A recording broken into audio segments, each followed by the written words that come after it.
నా పేరు రాయవరపు వెంకట సుబ్బారావు అండి.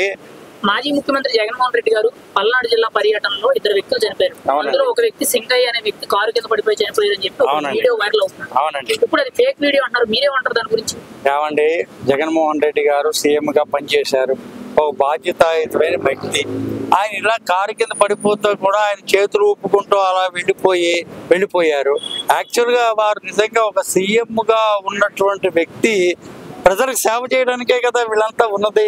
అప్పుడు ఏం చేయాలని వెంటనే దిగి ఏం జరిగింది ఏంటని చెప్పి చూసి కనీసం అట్లీస్ట్ ఒక హాస్పిటల్కి తీసుకెళ్లడమో లేకపోతే ఇది చేయడమో అది ఏమీ లేకుండా ఆయన అలాగే చేతులు ఊపుకుంటూ వెళ్ళిపోయారు.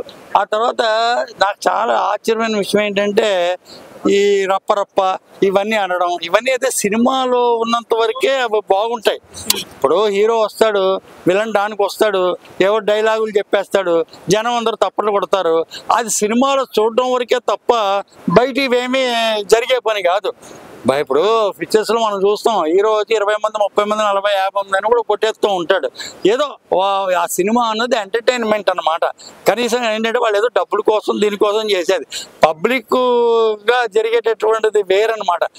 నేను చెప్పేది ఏంటంటే జగన్మోహన్ రెడ్డి గారు ఒక బాధ్యతాయుతంగా ఒక సీఎం గా పనిచేసి ఒక మాట్లాడవలసినటువంటి మాటలు కాదు. రప్ప ఇది చేసేస్తాం, పొట్టేలుగా నరికినట్టు నరికేస్తాం, గంగమ్మ జాతరలో అది చేస్తాం ఇది చేస్తాం, ఆ తర్వాత సినిమా చూపెడతాం. సినిమా చూపెట్టడానికి ఏముంటుందని సినిమాలో కొద్ది కాలం ఆడుతుంది, వెళ్ళిపోతుంది. ఒకవేళ జగన్మోహన్ రెడ్డి గారు 2029 అధికారంలోకి వస్తే అది జరుగుతారంటారంటే ఈ రప్ప నరకడాలు? అసలు అధికారంలోకి వస్తే కదా జరగడానికి. అసలు ఇప్పుడే మొత్తం ఇప్పుడు భాస్కర్ రెడ్డి గారు అరెస్ట్ అయిపోయారు, వాళ్ళ అబ్బాయి పారిపోయాడు. ఇంకా అసలు అధికారంలోకి వచ్చేటటువంటి ఇదేది? ఇప్పుడు జగన్మోహన్ రెడ్డి గారు పార్టీలోకి ఇప్పుడు అందరూ కూడా, నేను ఈ విషయం ఎప్పుడో చెప్పాను, వీడు కూడా జంప్ అయిపోతారు, ఒకళ్ళు దొరికిపోతున్నారు, దీంట్లో ఎటువంటి ఇది ఏమీ లేదు ఉండదు, ఇంకా అసలు నిజంగా మనుగడే ఉండదు.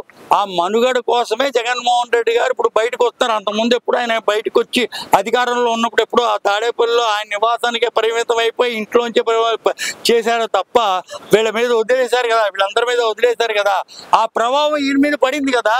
ఇప్పుడు అంతకుముందు చేసినటువంటి తప్పులు ఏది, అంత ముందు చేసేటప్పుడు భాస్కర్ రెడ్డి గారు అవ్వచ్చు, ఇంకొకళ్ళు అవ్వచ్చు, లేకపోతే సజ్జల గారు అవ్వచ్చు, ఎవరు చేసినా సరే ఇవన్నీటటువంటి తప్పులు జగన్మోహన్ రెడ్డి గారు ప్రభుత్వం పడి కూలిపోయింది.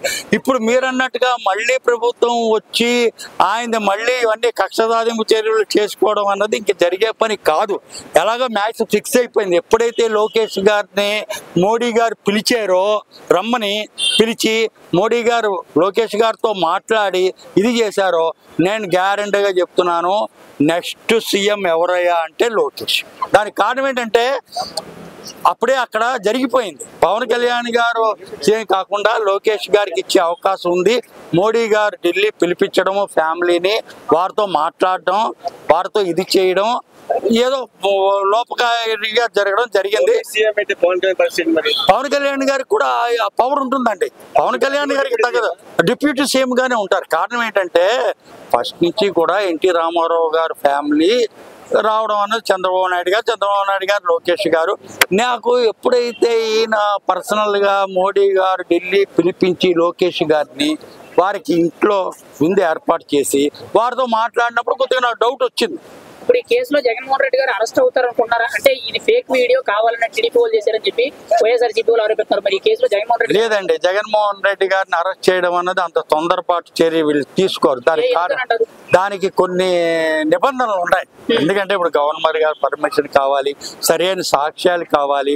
ఈయన మామూలుగా వెళ్ళారు, దీని కింద పడిపోయాడు, దానికి జగన్మోహన్ రెడ్డి గారు తప్పే ఉందిలే అన్నట్టుగా ఇక్కడ ప్రజలు, అక్కడ గవర్నమెంట్ ఇప్పుడు ఏంటంటే రోడ్డు మీద వెళ్తాం, యాక్సిడెంట్లు జరుగుతూ ఉంటాయి.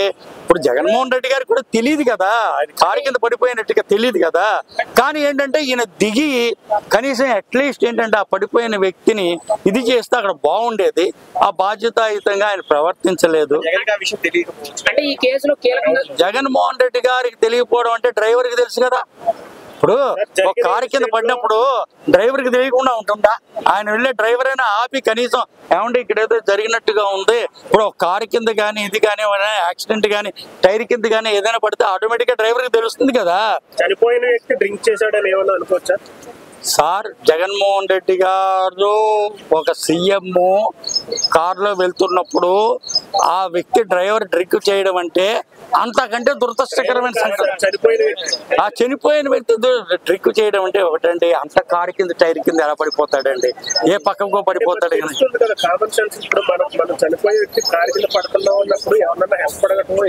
అందులో ఏంటంటే ఆ కారు కూడాను ఇప్పుడు జగన్మోహన్ రెడ్డి గారి కారు స్పీడ్ గా వెళ్ళట్లే, స్లోగానే వెళ్తోంది.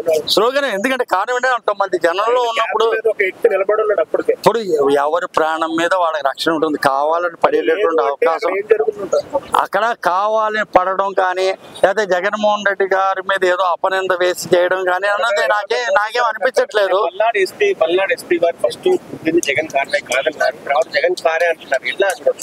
జగన్ గారు దాంట్లో వెళ్తున్నారు కాబట్టి ఆయన కారణమే అయినా కాకపోయినా ఆయన అవునవును చెప్పారు, కానీ తర్వాత మళ్ళీ కన్ఫర్మ్ చేశారనమాట ఆయనదని చెప్పి తీసుకున్నారని చెప్పి. ఇప్పుడు ఈ కారు కింద పడే సంఘటన మటుకి ఓ చిన్న మిస్టరీగా మిగిలిపోయిందండి. కావాలని చెప్పి మటుకి తాగిన ఎవరు కూడా తన ప్రాణం తాను చూసుకుంటాడు తప్ప దేనికోసం అని చెప్పి పడ్డం అన్నది కాదు.